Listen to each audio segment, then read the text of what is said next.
Buenas tardes. Bienvenidos al Instituto Cervantes. Welcome everybody. Good evening to the Instituto Cervantes. My name is Víctor Ugarte. I'm the director. First of all, I want to thank, of course, our guests today, Héctor Abad, in conversation with Irena Taranyuk. Thank you very much for being here. Héctor is in a tour in the UK. Yesterday we were in Oxford, and tomorrow we will be in Cambridge. So it's a 3 days event, different events, at least for. So I want to thank the Spanish embassy and the Colombian embassy presents today, it's different representatives, and also the embassy of Ukraine that all supported this event. Today's event we call Narrating the Horror, Héctor Abad in conversation with Irena Taranyuk, a tribute to Ukrainian writer Victoria Amelina. So first of all, of course, we dedicate this event to former Irena, Victoria Amelina. Let me just explain you briefly about this series, what that we call Narrating Horror.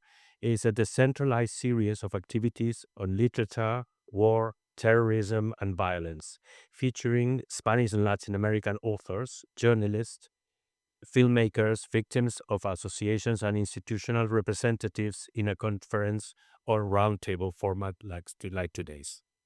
Héctor Abad will talk with Irena Taranyuk about the themes that have inspired the best of his literature, the devastating effects of violence and war, the outrage of the death of innocents, the guilt and the stupor of those who have not fallen, and his unstoppable urge to recount what he has witnessed and reflect on the strange and hazardous experience of surviving once again. We will have copies available of Héctor Abad's books after if you want them to be signed. Unfortunately, the last book that in fact will be the topic today, Ahora y hora, is not yet translated into English, so we have only copies in Spanish. Just for maintenance, we have two emergency exits, one here and one here. I feel like a flight attendant. So again, and just to remind you that the next activities, we have a cultural course on cinema called Spanish Divas. It's online starting on Wednesday, the 22nd. And we also have a program that I really recommend you, Spain 50 Years from Dictatorship to Democracy, a program with 5 talks and 1 film screening. Starting on Thursday, the 13th of October, with the writer and journalist Tom Burns. Sold out, I'm sorry, already. But this event is organized in collaboration with the British Spanish Society. We will have later the late Francoism, opening up and democratic reconciliation, delivered by writer and journalist Tom Marañón, as I said, and then we will have different activities, including also sold out the Garden Leken Lodge movie. I don't know the name in English. Sorry, Land and Freedom. Yes, sorry. But I really encourage you to watch to see our website with all these programs, because we will have also on November 20th one about the transition in Spain that I really encourage you to watch. So let's please have the floor to Héctor Abad and Irena. Thank you very much, and I give you the floor. Thank you. Thank you, Víctor.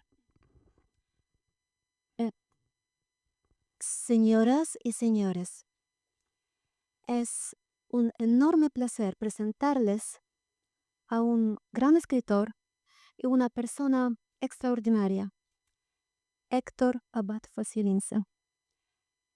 Apenas estoy aprendiendo español, así que les pido disculpas por hablar con él en inglés. Muchas gracias. Пані і панове, для мене велика честь сьогодні представити надзвичайного письменника і чудову людину Héctora Abada Facilinsa. Зі зрозумілих причин розмова з ним відбуватиметься англійською.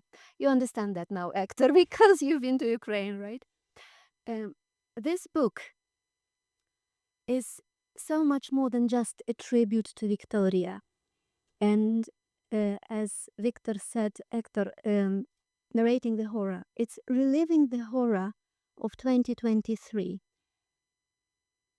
As a Ukrainian, I want to thank you for the courage of reliving this horror and writing about it and going to Ukraine in 2023.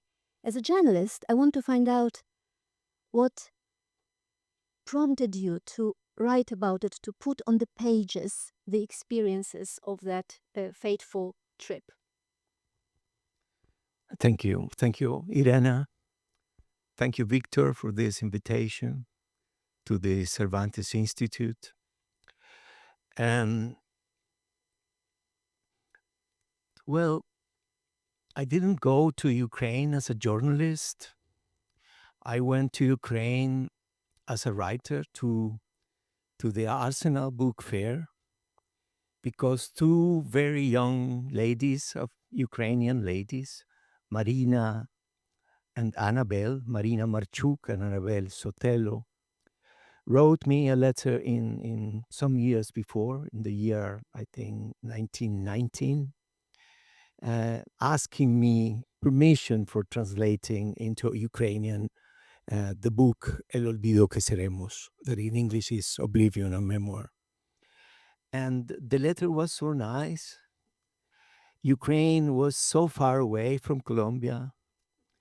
And Ukraine in the Mappa Mundi of my house was just a part of the Soviet Union in the same pale green.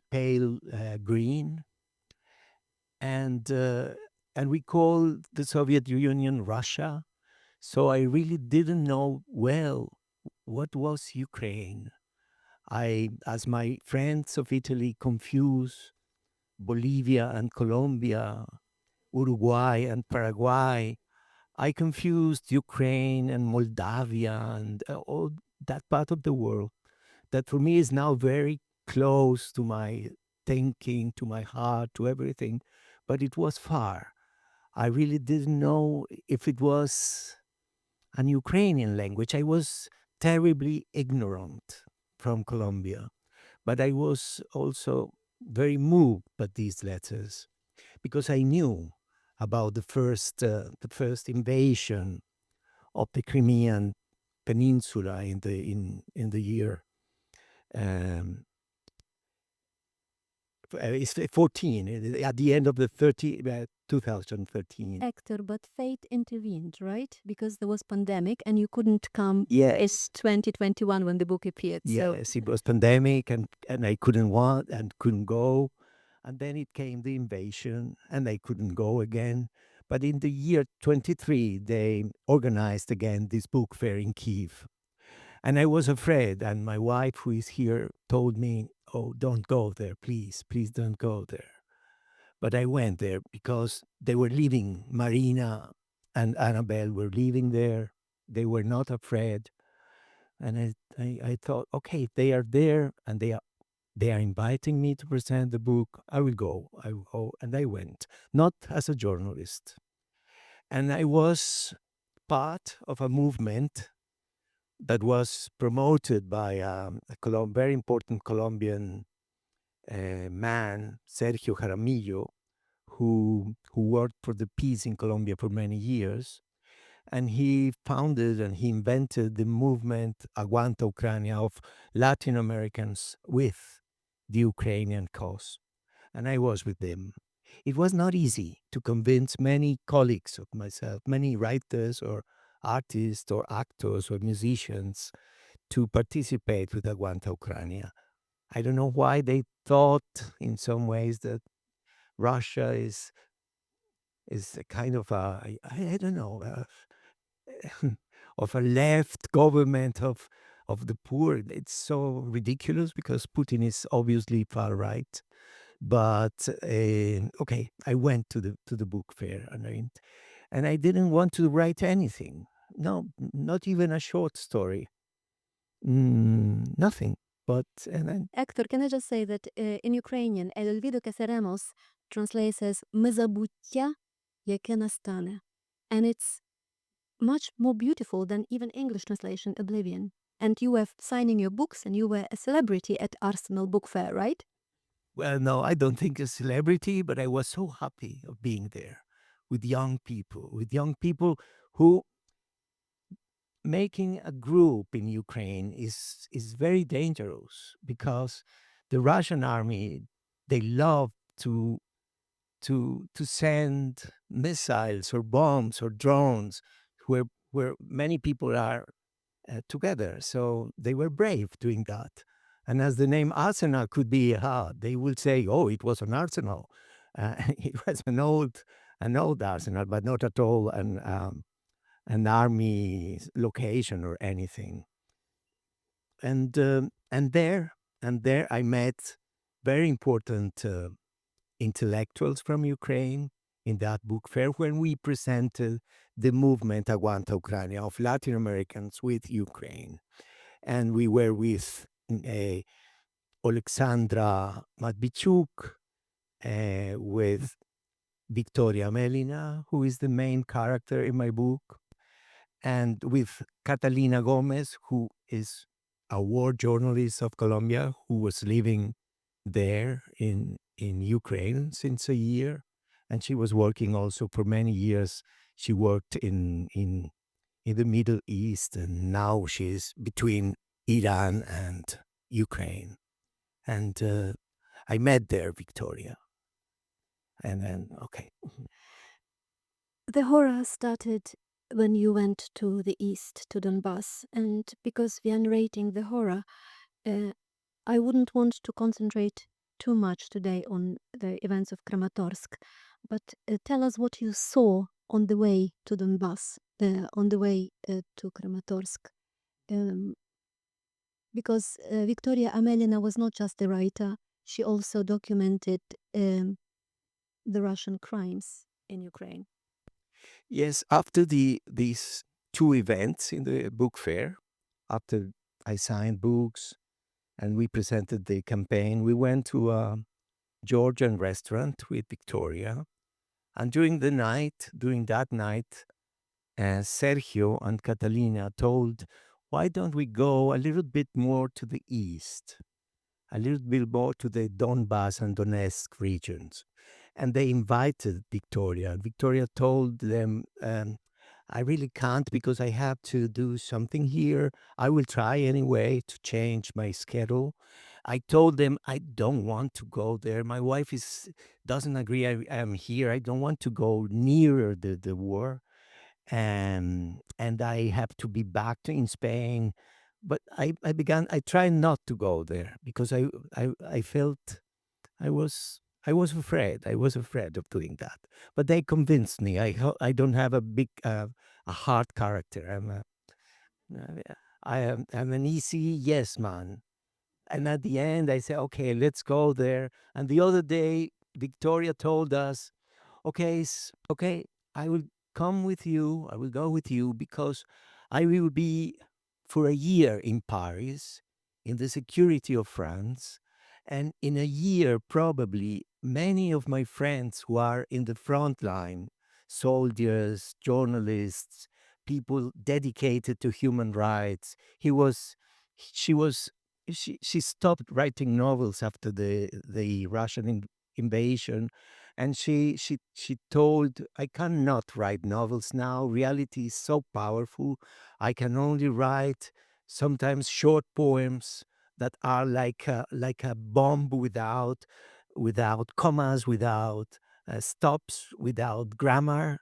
So she wrote some poems and some essays, but she documented the Russian crimes. And I will come with you because these friends of mine probably will die when I am in while I am in Paris, writing the book, finishing the book that she was preparing and that she was writing in English, looking at women, looking at war. And during the trip that she decided to do with us, we were five. Our fixer, who was the driver and translator, Dima Kovalchuk, Catalina Gomez, who was our guide because she has been many times in that region, in the Donetsk and Donbass, in the east of Ukraine. near the front line. Sergio Jaramillo, Victoria, and me. And yes, traveling, it was, well, the war is, you don't feel the war all the time, all the time. We went, the night before, we went to see, we went to the theater, to the English theater of Kiev, of Ukraine, and they made a beautiful double program. One was love in times of war, and it was about two soldiers who became lovers. So two soldiers who love each other homosexually in the front. That kind of pieces can't be exhibited in Russia, for example. Anathema to Putin, yes. Yes, absolutely no. And and and they were three actors, and one of these actors, after what happened to us in Kramatorsk, he went to the army, and in the first battle he was killed, one of these actors. And well, in the trip to Kramatorsk, to the Donbass, Donetsk region, we saw, yes, the effects of war. We saw schools, hospitals, and old mm, old cemeteries, or bomb these places of remembrance of the Holocaust, destroyed by Putin, who is denazificating Ukraine, but he destroyed these places where the Holocaust is remembered. We saw, well, we saw these Goyescas images of the war, but I didn't feel that death was really breathing in my neck. No me estaba respirando en la nuca. We say that in Spanish. I don't know if in English you say that.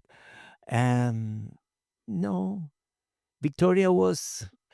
s- She told me the night before the night before the terrible fact.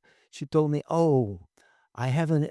My second novel has been just published in Spanish by a publishing house that is called Avisor, and the name in Spanish is Un hogar para Dom, a house for Dom. And I would like you to read my novel. My novel. I also gave her my Oblivion in Ukrainian, and I have just written to my editor in Madrid, and tomorrow he knows you, and he will take my book to your house, and he will leave it in your house. So when you're back, you can read my novel, A Home for Them. That was one of our conversations. But I was not a friend of Victoria, because she hadn't read anything of mine. I hadn't read anything of her. And in writers, that produces a lot of shyness, because we are only our words. So I was shy talking with her. I was shy. I felt guilty. Oh, I don't know her. And she is, Know me?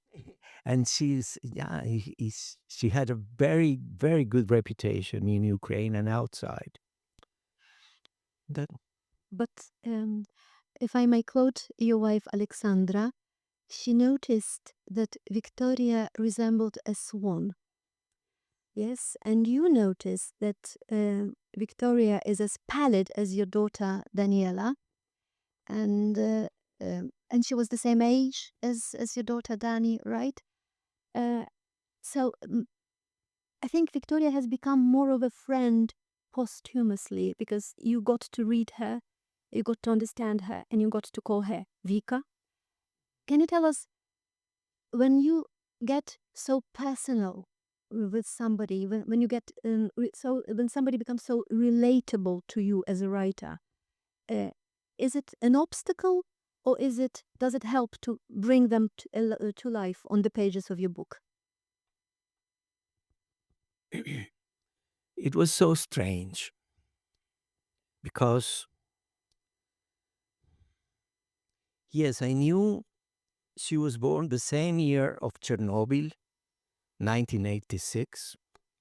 She was born a little bit before the Chernobyl catastrophe. my daughter was born in Turin a few weeks after that.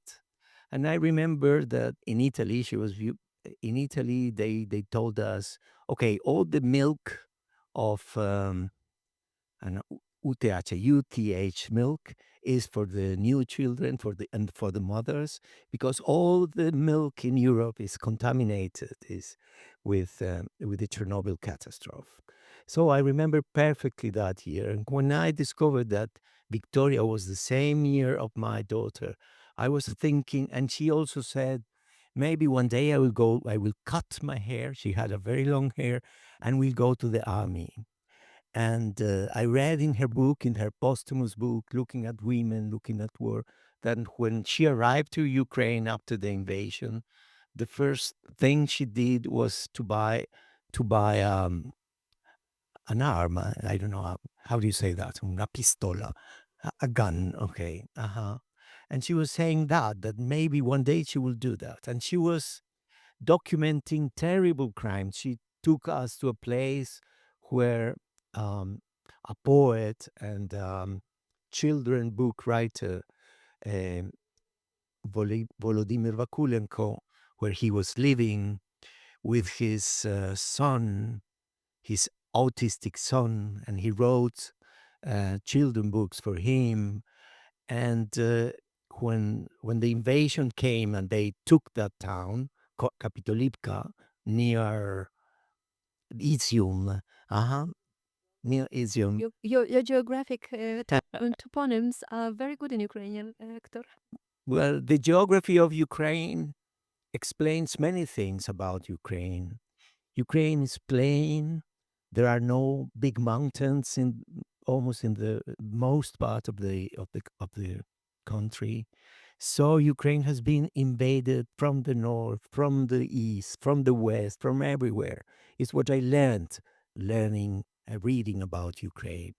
It's a country that for Ukraine has been very difficult existing like an independent country. Héctor, you brought about Kapitolivka, yeah? And it is in Kapitolivka that Victoria Amelina documented an encounter that was very poignant in my mind. A hug that you gave a librarian, Yulia. And you told her that, oh, I once also was a librarian in Medellin. Do you feel that a piece of Colombia, a piece of Medellin, came to Ukraine with this hug, and that you maybe took a piece of Ukraine with you to Colombia? When we were in this small town, in Spanish is an aldea. Hey, Matthew, help me with aldea. Hamlet, okay, beautiful name. And and Victoria told me, oh, this is the librarian of this hamlet. And she has just told me that all the people of the hamlet, they have read all the books in the library. They have no new books. And every week the people came to the library. Hey, Julia, is there any new book here? No, no new books. No new books. Okay, if something arrives, please let me know. So I remember, I have a copy of my book in the car. So I went to the car. I went to Julia and said, "Oh, here is a book. Maybe it's not that good, but but the people can read a new one." And she hugged me, and I hugged her. And Victoria made a photo, and it's the last publication she made in her Twitter account, and that was beautiful and sad when I saw that. And she said something like, it feels like an embrace of Latin America to Ukraine or something like that. It was very beautiful. And yes, I was a librarian in Medellin for some years in a university. And it was in front of a house of this children books writer who was abducted, tortured, and murdered by the Russian occupators, and he was found in a common grave. Yes, when Ukraine reconquered that part of the country, and he was killed with a yes in the head, And the father of this man told Victoria, okay, before he was uh, abducted by the Russians, he told me, I wrote a diary because probably they will come for me. When our people comes here, please tell them that I left my testimony under a cherry tree in the garden. And he showed the father what was the cherry tree. And when we went there to that garden, I made a short interview to Victoria about how she found that diary with a show with a child, and she published the same day we presented this Aguanta Ucrania in the Arsenal Book Fair. Before she was presenting these diaries, the publication of these diaries of Volodymyr Vakulenko. Um, yes, and That is a very poignant story, Hector. One more thing I wanted to ask you about Victoria. Having read Looking at Women, Looking at War, having read her poetry, having got to know her, how would you like her remembered in Ukraine and through your book? yes, I became friends with Victoria after her death, not before. Reading her essays, reading her poetry that is beautiful, reading this novel, A Home for Dumb, that is narrated by a dog, very intelligent dog.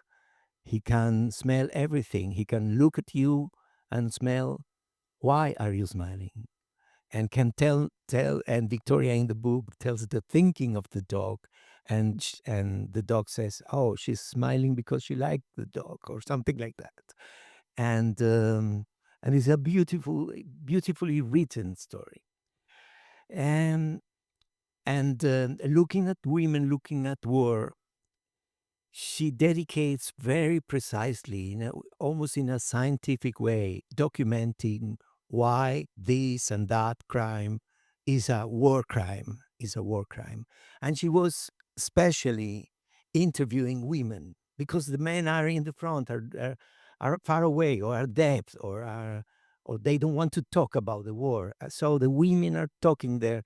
Okay, this happened and this happened, and she was is so incredible.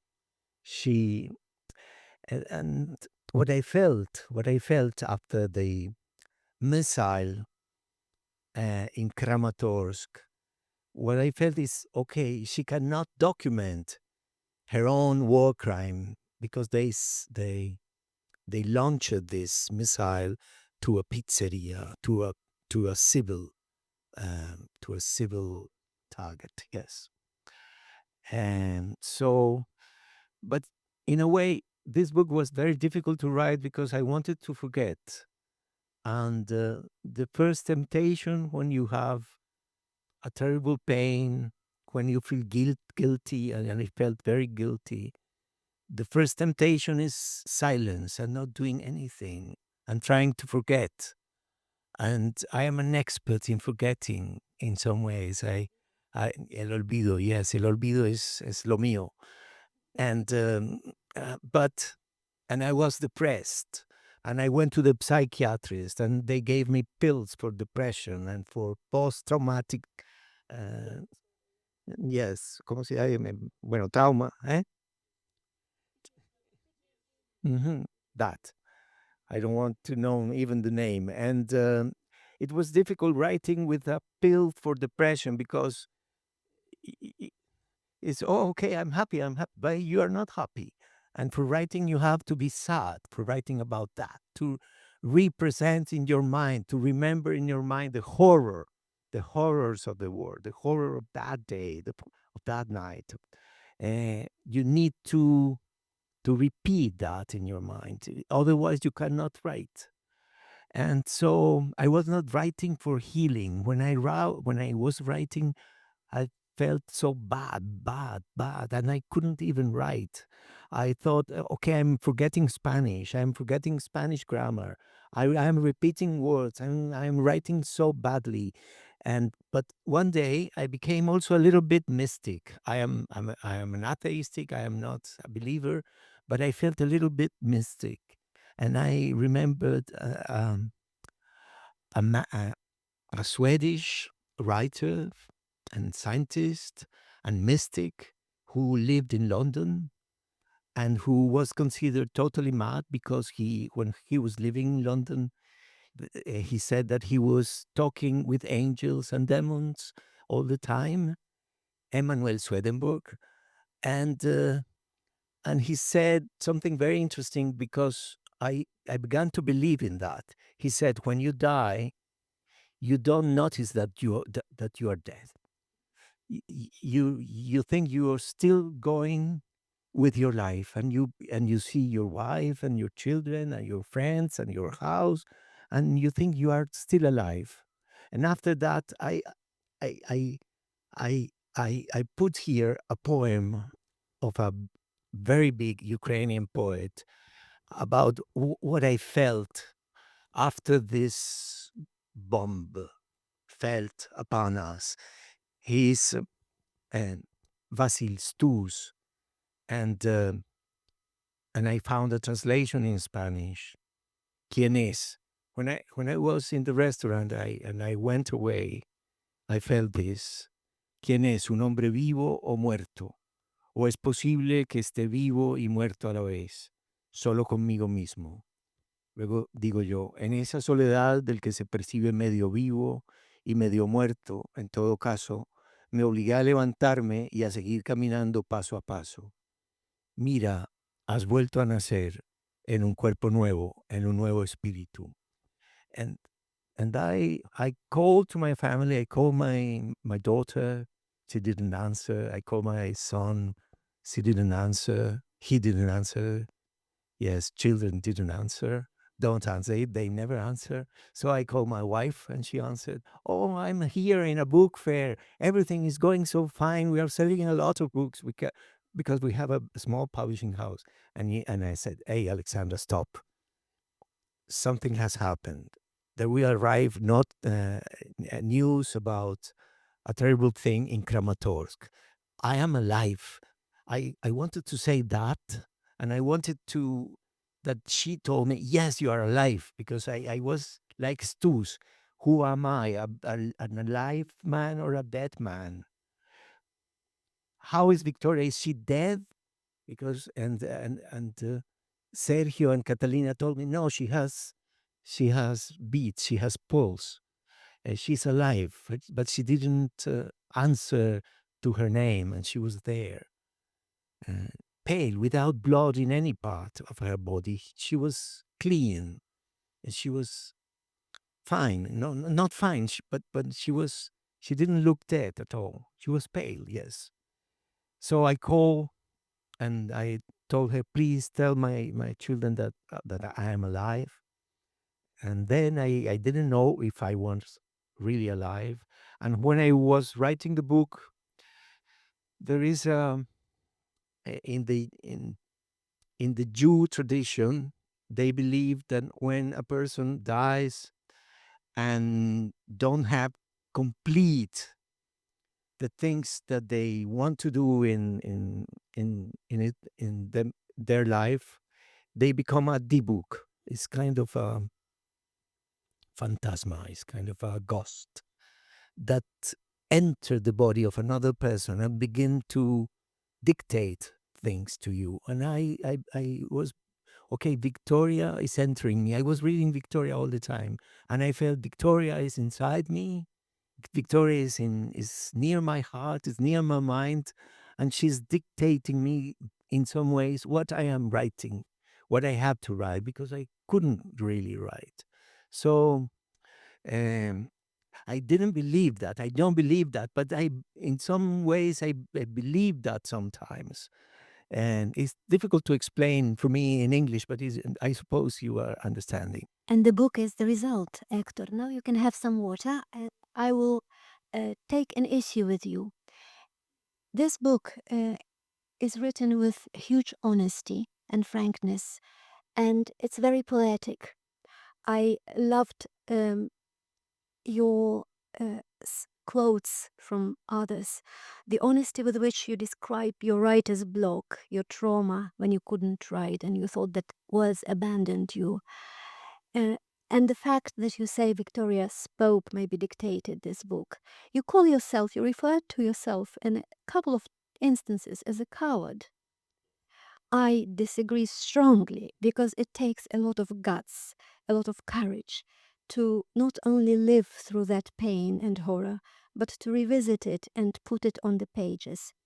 And correct me if I'm wrong, but El Olvido que seremos y Ahora en la hora have predominant theme of loss, injustice, memory, pain. That's something that connects them. So do you think that writers have a duty, or is it a curse, to be the storytellers of the horrors of our time?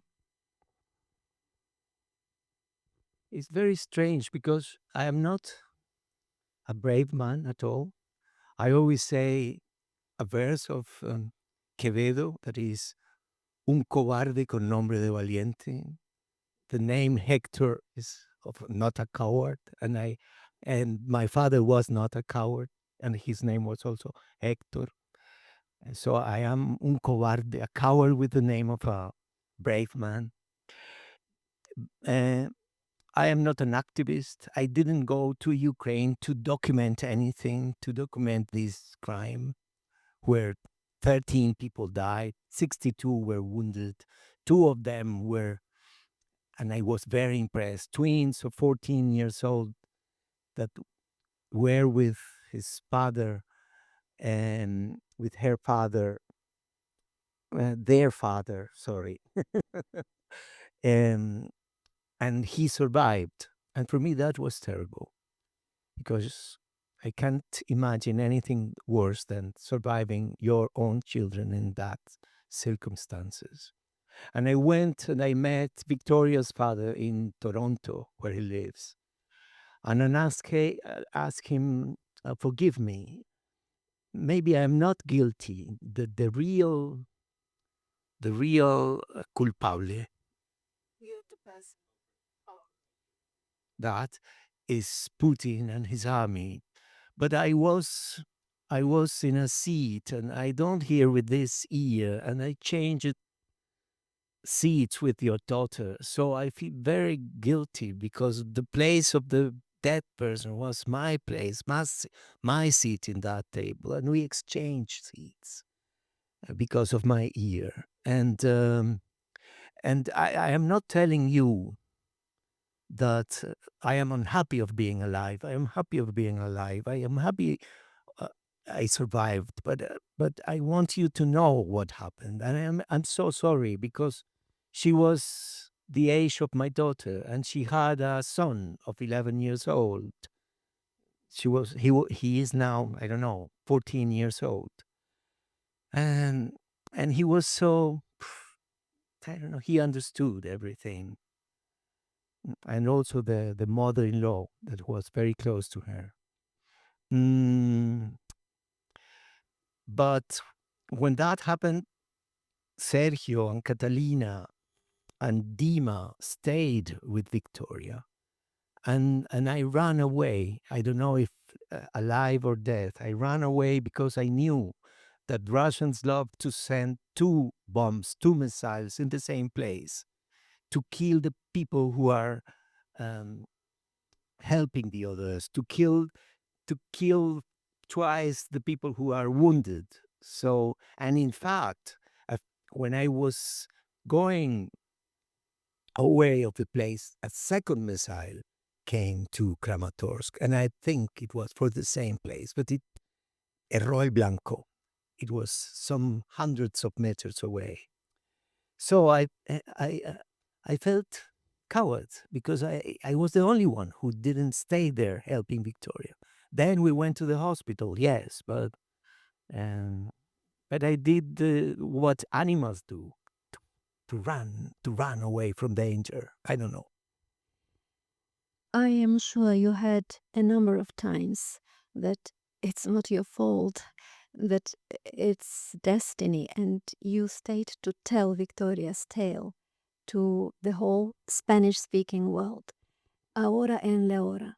Yes, you told It's about El Olvido and this. I think, sorry if I interrupt you, but what I felt, I have written books because I love writing that story, funny story, something. But El Olvido que seremos and Ahora y en la hora, I felt the same, the obligation, the responsibility of writing this for people who cannot talk anymore, who cannot write anymore. So I wanted to give voice to Victoria. And I read a conference she did when Volodymyr Vakulenko won a prize, a posthumous prize in Norway. And she said, I am here in the name of a poet or of a writer, Ukrainian writer, who cannot be here because he was killed by the Russian army. And I want to talk in the name of Vakulenko. So I felt that she was in. If I was the dead person that day, that was my destiny. It was my place in the table. She probably will be here or in the Ukrainian Institute telling, okay, I was with that old Colombian writer who died, and I'm sorry. And I Sandra would never forgive you for that. She would kill you. Uh, uh, I want to finish us. I want us to finish on a different note, Hector. You very honestly right here that before a Ukrainian translation of Olvido que seremos, and before you got this letter from two Ukrainian ladies, you had very little knowledge of where Ukraine was, what it meant. And you say that it's not geopolitics, it's not ideology, it's the people who teach us about other countries, about the identity, an identity of nations. So tell me, having written a book about your Ukrainian experience, how has Ukraine changed you, and will you come to Ukraine after the war? well, in a way, I felt that I was a complicit. I don't know how do you say that, with Putin when he said Ukraine doesn't exist. You, the Ukrainian language doesn't exist. It's a, I don't know. And now, after being there, after reading about Ukraine history, after reading Ukrainian writers, after reading and knowing and becoming friend of Victoria after her death, after her assassination, and I think Ukraine is in my mind and in the whole. If you have read something about this terrible war, now Ukraine exists more than ever. Now Ukraine is very clearly in not only in my mind, but in the mind, should be the mind of every person in the world. And I read a good summary about that in a recent article by Yuval Harari. He told Ukraine has already won the war because now it's impossible to say Ukraine doesn't exist. Ukraine exists more than ever. And Ukraine won't be anymore, nunca, never a part uh, of the Russian, how do you call that? Well, yeah, that. Um, so,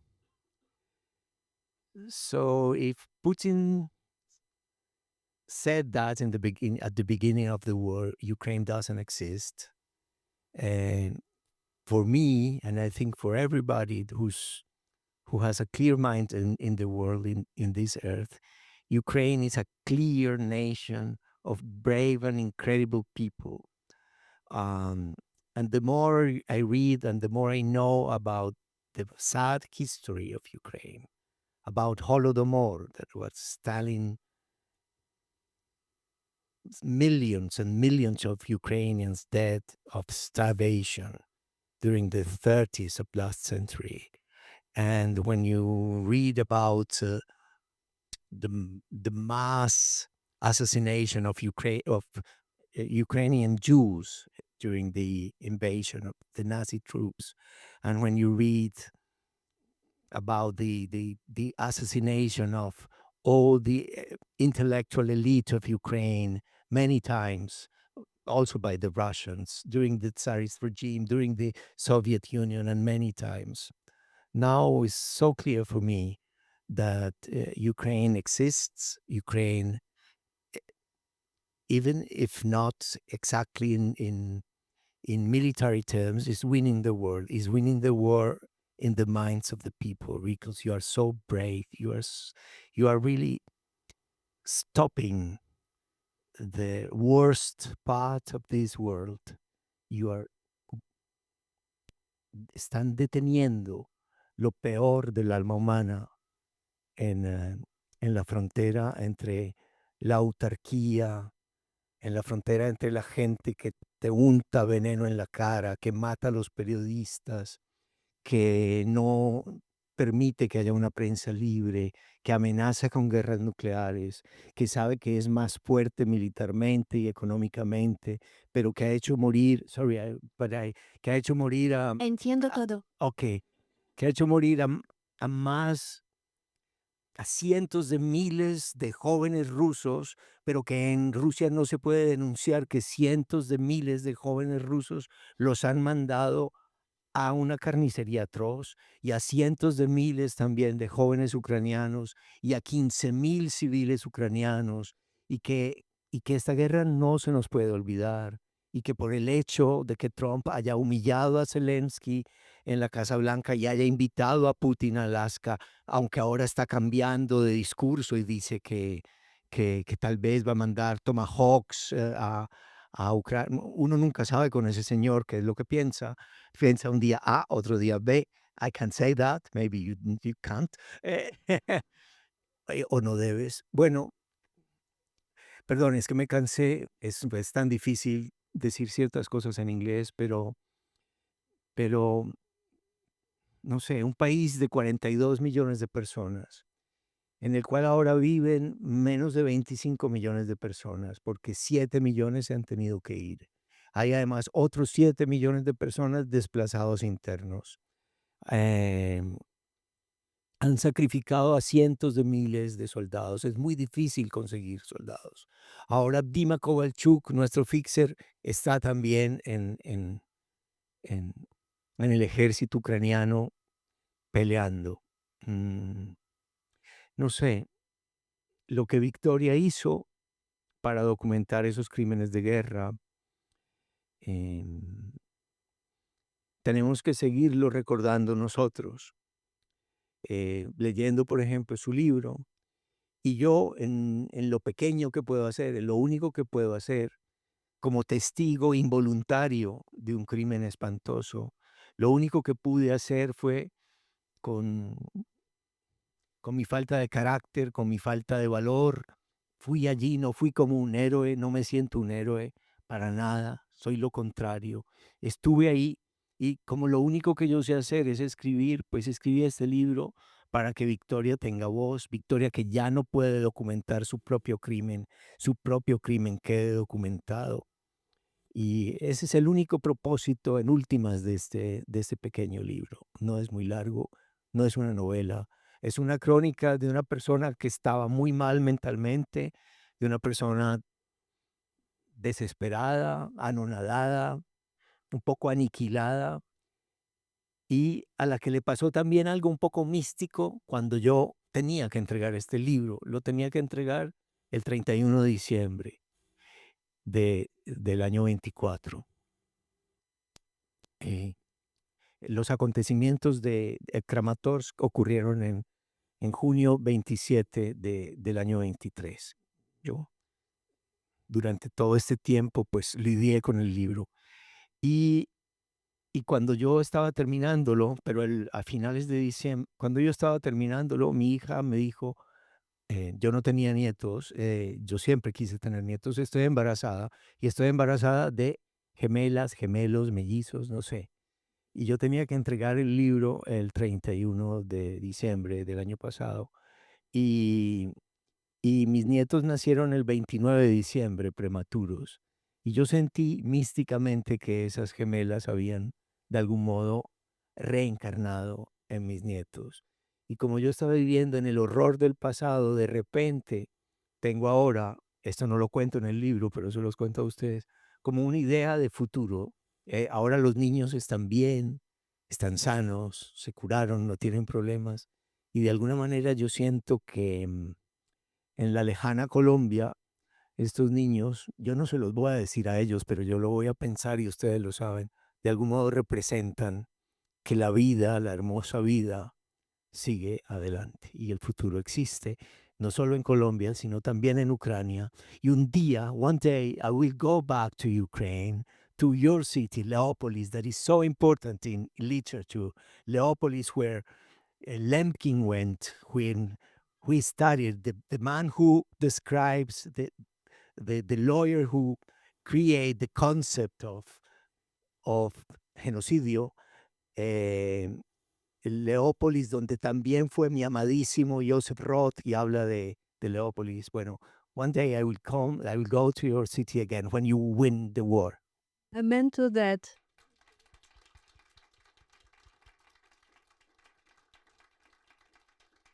And can I just say your English is, but your Spanish sounds like music. Well, I think would be the end of my conversation with. Thank you, Irena. Thank you. And I, for me, Ukraine is people. And so, please, keep going.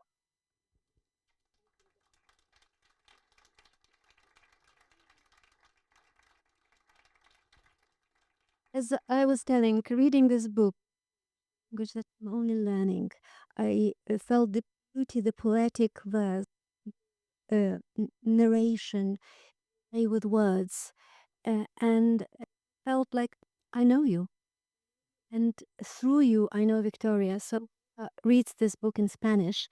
Victoria in Ukraine too. So thank you for that. Thank you, Irena.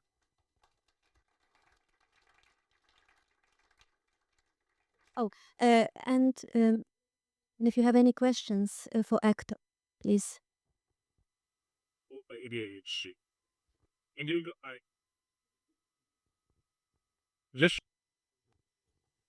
A question. The comment is on the getting more fight for Ukrainian. You may not be aware. Apparently, about 10,000 Colombians fight Ukraine. I've been photographing an men. So Colombia is linked to Ukraine and will be more linked. And some of them are veterans, and some of them are fighting today. So that's an interesting fact. And I just wanted to ask you from what are your views on the national poet? Alexandra, ¿me traduces la pregunta? Es que I can't read in English but when they speak very well English, perfect English, I can't understand. Lo puedo traducir. Los colombianos en Ucrania ahorita mismo que a que no lo sabe. Es más entre Ucrania. Hay amor por el fútbol, pero no hay sentido. Y por el otro, que tanto sepas del Taranyuk, que él tiene su estatua en cada parte. Muy importante y muy amado por Ucrania. Sí. Bueno, sí hay el hecho de que Colombia tuviera este conflicto interno tan largo hizo que hubiera leyes en que si tú formabas parte del ejército durante 15 años, podías salir ya jubilado. Entonces hay muchos soldados colombianos que a los 33 años tienen ya una pensión, pero es una pensión que no les permite vivir. Entonces muchos soldados colombianos van a países que les ofrecen un sueldo. Van a Yemen, también los hay en Rusia, también los hay en Ucrania. Inicialmente yo creo que ellos no lo hacen por motivos ideológicos, ni ellos lo hacen pues por porque viven con muchas dificultades en Colombia y lo hacen a cambio de un sueldo. Eh, Catalina Gómez está haciendo un documental acerca de ellos. Yo no creo que sean 10.000, no creo que sean miles, yo creo que son cientos, pero a lo mejor tú estás mejor enterado que yo. ¿Seguro? Bueno, ok. Eh, Eso por un lado.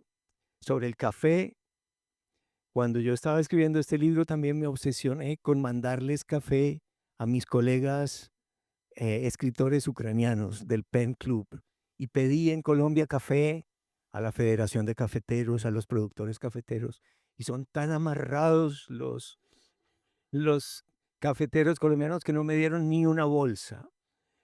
Y un día en un café en Madrid me encontré con un señor y le dije, mira, en Colombia me están vendiendo este café por tanto el kilo. Y él me dijo, ¿y para qué? No, para mandarle a los escritores ucranianos del Pen Club para que tomen café mientras escriben. Él me dijo, yo te lo regalo. Y me regaló 1 tonelada de café. Eso no está en el libro, pero me gustó haber podido mandarle café a ellos que les gusta el café. Y bueno, y el poeta nacional. El poeta nacional, he leído algunos de sus poemas en traducciones, no está citado en mi libro. Yo traté de encontrar poemas, más que poemas muy patrióticos, poemas que se adaptaran a la situación que yo había vivido y de Shevchenko no encontré ninguno para citar, pero sí leí algunos poemas suyos que me conmovieron bastante. We have time for questions.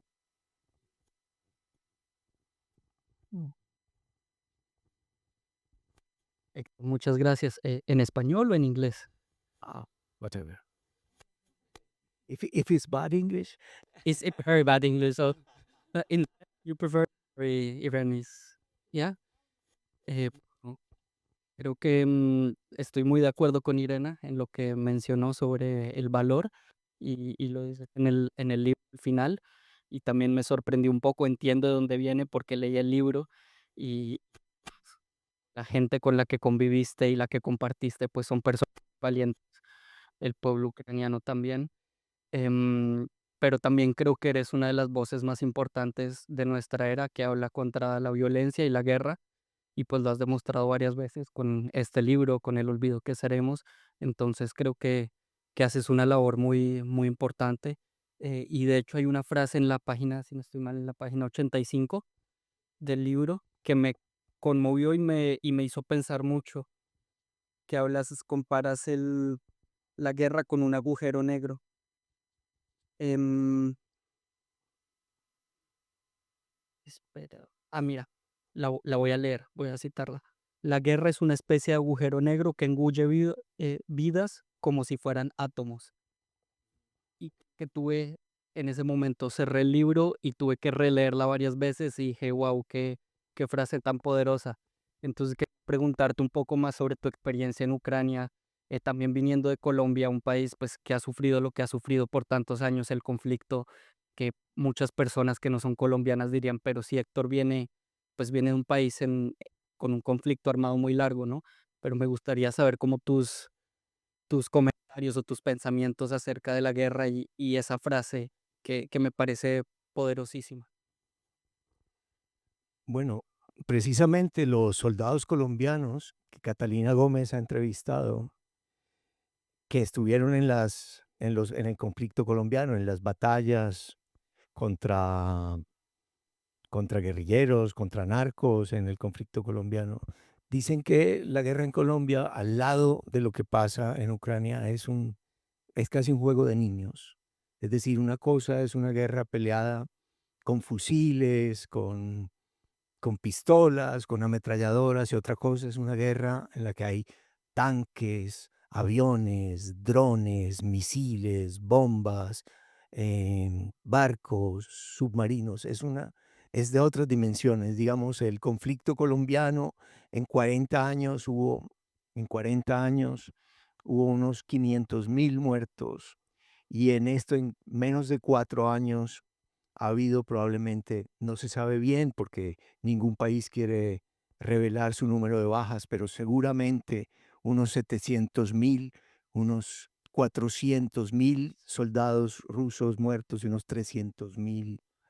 Nunca había habido, después de la Segunda Guerra Mundial, un conflicto más sangriento que el de Ucrania. Por eso esa imagen del agujero negro que se traga vidas y vidas de jóvenes se me vino a la mente. Pero yo no soy un pacifista a ultranza en un caso como este. Yo siento que cuando tú sufres una invasión, después de que tú habías entregado, por ejemplo, como hizo Ucrania, entregó sus armas nucleares a Rusia a cambio de el compromiso del respeto total del territorio ucraniano. Cuando eso pasa, cuando te invaden y te empiezan a matar y bombardean hospitales, escuelas, estaciones de tren, cuando ha habido 15.000 civiles muertos, una cosa, bueno, solo comparable con lo que hemos visto también en Gaza y en Palestina, que además hizo que mucha gente olvidara la catástrofe de Ucrania. Pero digamos que las dimensiones de esta guerra y el derecho a la defensa que tiene Ucrania son indudables, porque yo me ponía en el papel de mis hijos, que los pusieran a escoger. ¿Ustedes qué prefieren? Y vamos a votar por esto. ¿Qué prefieren? ¿Pertenecer a la Federación Rusa, donde no hay prensa libre, donde envenenan y matan a periodistas, donde hay una especie de padre zar, de un nuevo zar que decide y que piensa todos por nosotros? ¿Prefieren pertenecer a la Federación Rusa o prefieren pertenecer a la Unión Europea? Yo creo que para cualquiera de nosotros y particularmente para la gente de la edad de Victoria o de mis hijos, la respuesta es muy clara. Y ese fue su pecado, haber elegido un presidente que decía que iba a afianzar los lazos con la Unión Europea, traiciona esas promesas electorales, y por eso es que ocurre lo del Maidán, que Putin no perdona. Muchas gracias. Really cool. I thought it I cheerfully call that my God is reading and my. I was trying to find the quote from the book where Héctor says that his God is lectura and his religion is libertad, and that's pretty much what is happening in Ukraine. You know, religion is libertad, liberty. Gracias. Bueno, muchas gracias a todos y nada, ahora podemos hablar.